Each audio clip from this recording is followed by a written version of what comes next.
Alright, so before I speak, we're gonna play my video, and then Kyle's kind of like my manager, he's gonna play my video. So, yeah, it's just like 4 minutes long, and then I'm gonna talk about my testimony.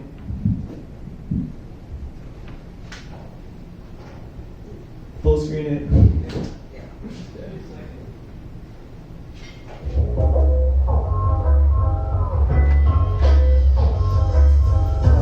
Think I'm ready. Platinum sales from 20. All 3 ghost tracks in my father's Bentley. This is the rap of the city.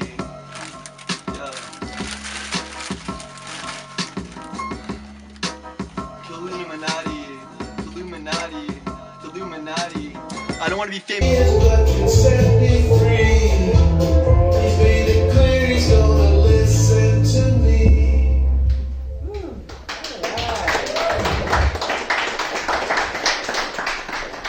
Alright, Kyle, can you come and start the recording? Yeah.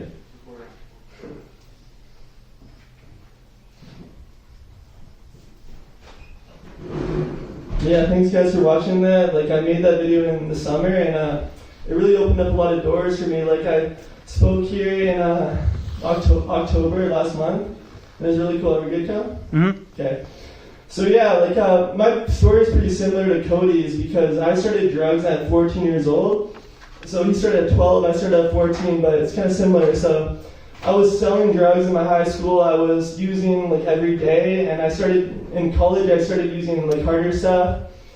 And yeah, like so I started at 14, but when I was 21, I overdosed.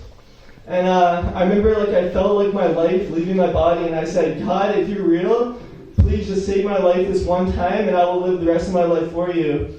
And I said that on the way to the hospital, and I woke up in the hospital, and the doctor said like I was on 5 different substances, and like there was lace stuff, and like the doctor said like he doesn't know how I survived, and honestly I feel like God helped me survive, right? So like drug overdoses are the leading cause of death for people under 50 years old, right? And I literally almost died in a drug overdose, and that's when I started like plugging into my faith. I started like I grew up in a Christian family. I went to see Skillet, and they actually they have a song called Better Than Drugs. So the day after I overdosed, I was at my friend's party, like there was an after party, they went to the club and stuff, and I remember like I left the party, I went home, and I literally just, I prayed the prayer again. I said, if you're real, save my life, and I will live the rest of my life for you. So I listened to Skillet, Better Than Drugs, like 40 times, and I didn't know how to access God before, but I really just found a way to access God, and it was crazy. Like, I became a Christian in that moment, and I literally just lived the rest of my life for God because God saved my life. And yeah, so I started working here, and I'm glad I work here because it's very dark here with the drug use here and the overdoses. But light shines brightest in the darkness, and I realized I realized how to access God, and I got off of drugs, and I've been 6 years sober. And so I was 21 when I overdosed. I'm 27 now. I look pretty young, but I'm 27. And so I have this relationship with God, and I don't want to use drugs anymore. I don't want to party anymore because something better has replaced my life, right? And I feel like you being here, you're trying to look for an answer, and I promise that answer is Jesus Christ. And I love God, and I love everything. I love being in a relationship with Him. I want my life to be worth the price He paid on the cross. And yeah, that's basically it. Like, I work here, and I talk to the youth about how dark drug use is, because I was in a dark place. I spoke last month in October here, and I was talking about that, and I was talking about how using drugs gets really dark, and how there's a better way of living, and that's life to its fullest, right? So yeah, how are we doing on time? Do I have some time? Yeah. So yeah, like I watched this movie called Beautiful Boy with Timothy Chalamet, whatever how you say his name, and it talks about how crystal meth, when you use it, you feel instant euphoria. Then with depletion of 60% of dopamine, you have to up the dose to feel the same high. And with God, you don't have you feel that euphoria without using drugs. And there's so much more to live for. There's so much more to strive for. And honestly, yeah, God really set me free from a lot of stuff. Like when I quit drugs, though, I was like shaking all the time. I went camping with my parents, and I was literally on the floor for like shaking, and like I felt like I was dying again. But God helped me work through the withdrawals. He got me off of the drugs, and He gave me the ability to put the real work in.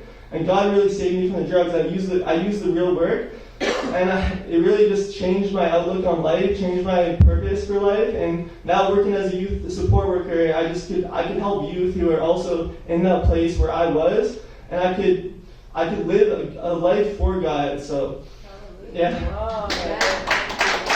And now I want to invite Al Craig. Yeah, he's right here. Yeah. So they do a group here called Celebrate Recovery, and they're trying to, and that's real work you can put in if you're trying to get off drugs. And he's going to talk about his new group. So, yeah. Okay. Guitar 2 seconds to do the song. I'll sing about my new group. Okay, is this anybody? You want me to invite? Sure. Yeah.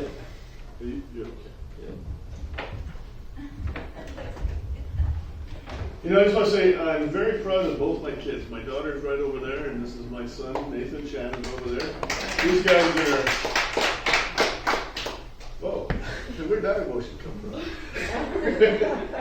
I just told somebody the other day I'm a pretty, hard, callous guy, jaded guy, because of all the stories of being in ministry for 40 years, working out of jail, and hear some crazy stories. But when it's your own kids, man, you're not prepared for that, are you?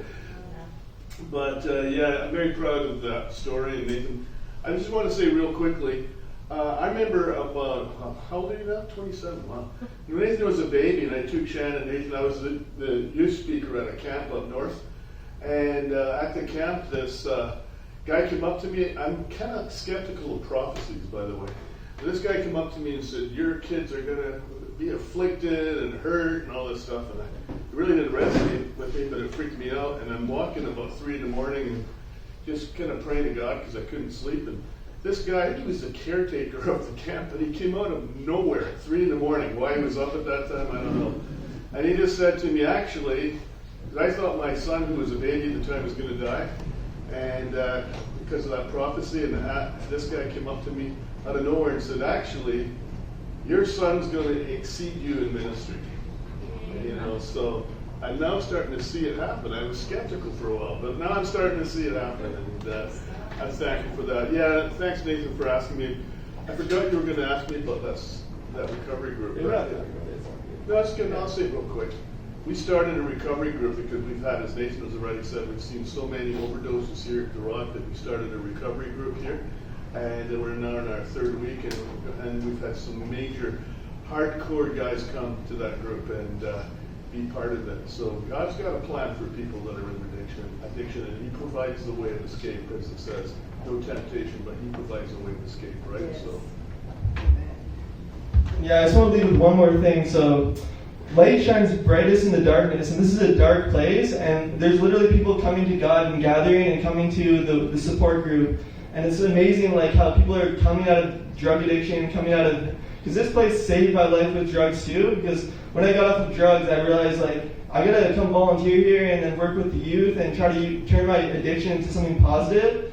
And that's when I really like started realizing I want to live my life for God and for this purpose. And yeah, so thank you guys so much for coming. Thank you for listening to my testimony. And yeah, that's basically all I have to say.